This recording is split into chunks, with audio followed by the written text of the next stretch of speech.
A'udzubillahi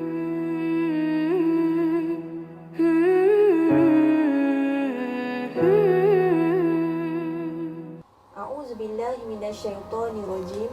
Bismillahirrahmanirrahim. Wa atimul hajja wal umrata lillah. Dan sempurnakanlah haji dan umrah kerana Allah Ta'ala. Surah Al-Baqarah ayat 196. Assalamualaikum warahmatullahi ta'ala wabarakatuh. Hari ini saya akan kongsikan tips bagaimana untuk melakukan umrah.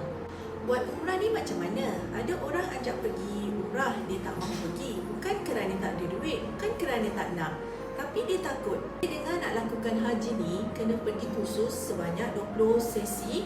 Jadi dia rasa takut. Sedangkan nak pergi umrah ni amat senang. Hari ini saya nak bagi gambaran macam mana nak pergi umrah. Kita dari KLIA pergi ke Madinah, masa tu pakai baju biasa je. Tujuan kita ke Madinah untuk menziarahi makam Nabi SAW.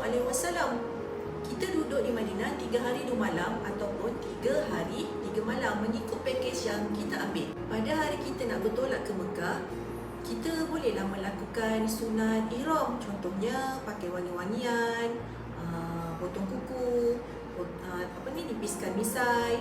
Okay, dan sunat ihram dengan niat sahaja aku mandi sunat ihram kerana Allah Ta'ala.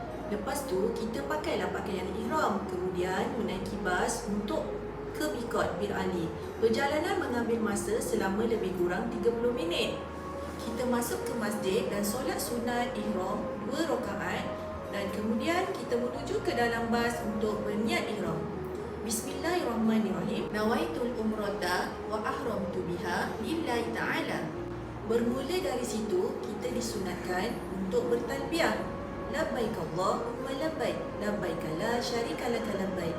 Innal hamda wan ni'mata laka wal mulk la syarika lak. Selepas memasang niat, jemaah wajiblah mematuhi 13 pantang larang.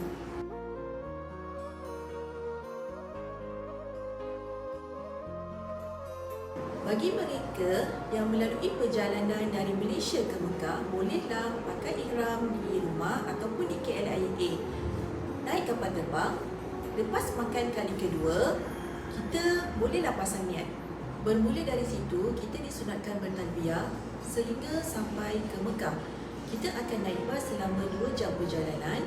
Itu perasaan kita tak boleh digambarkan. Dan bila kita sampai di hotel, kita akan disambut oleh petugas di sana.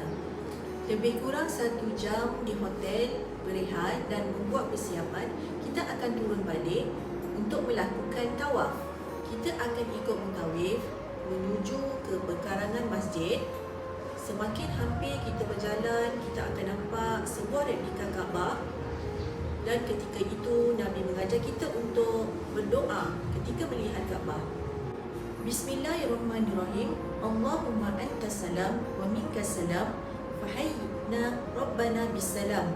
Nabi ajar kita supaya berdoa agar Allah ampunkan dosa kita, dosa kedua bapa dan lain-lain. Bila kita masuk dataran Kaabah, kita terus menuju ke Hajarul Aswad. Nabi ajar kita untuk mengucap Hajarul Aswad. Tapi sekarang agak sukar untuk kita lakukan sedemikian oleh kerana ramai jemaah yang hadir. Jadi cukuplah sekadar kita melakukan istislam dengan mengangkat tangan kanan dan membaca Bismillah ya Allahu Akbar. Dari sudut Hajarul Aswad, kita mula tawaf. Sunat niat tawaf sahaja, aku tawaf umrah kerana Allah Ta'ala. Tak niat pun tak apa, sebab dekat Bir Ali kita dah niat. Itu termasuk niat tawaf, niat sa'i dan bergunting. Semasa tawaf tak ada bacaan khusus, tapi kita disunatkan untuk berzikir ataupun baca Quran ataupun berdoa. Kalau tak boleh dalam bahasa Arab, bahasa Melayu pun memadai. Dari penjuru Hajarul Aswad, tuan-tuan jalan dengan jaga bahu kiri ke Kaabah. Tuan-tuan jalan sehingga menemui penjuru Iraki. Sebelum tu, kita akan jumpa makam Ibrahim. Jumpa penjuru satu lagi yang namanya penjuru Syamil. Jalan lagi sehingga jumpa penjuru Yamani. Di sini kita disunatkan istilam dengan angkat tangan kanan dengan baca Bismillah ya Allahu Akbar. Dari penjuru Yamani ke penjuru Hajarul Aswad, kita disunatkan baca Rabbana atina fid dunya hasanah wa fil akhirati hasanah wa qina azabannar. Kita ulang lagi sehingga sampai penjuru Hajarul Aswad dan kita istilam. Ulang perkara yang sama dari pusingan kedua sehingga pusingan ketujuh. Selesai 7 pusingan tawaf, tuan-tuan disunatkan untuk melakukan solat sunat ihram di belakang makam Ibrahim. Sahaja aku solat sunat ihram kerana Allah Ta'ala. Kemudian kita melakukan sa'i. Tuan-tuan akan menuju ke Bukit Safa dan berdiri ke kaki bukit, pandang Kaabah dan membaca niat. Nawaitu sa'ya baina Safa wal Marwah sab'ata ashwad sa'yal umrati lillahi ta'ala. Kemudian disunatkan lari-lari anak bila nampak lampu hijau.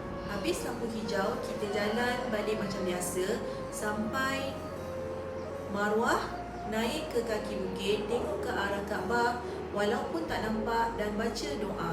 Ulang perkara yang sama sebanyak 7 kali pusingan. Pusingan ketujuh, kita akan sampai ke Marwah dan kita akan buat apa? Kita akan bertahlul dan potong rambut sebanyak lebih kurang 3 helai. Itu saja perkongsian saya. Sebenarnya tiada khusus doa ketika melakukan umrah. Itu semua adalah sunat.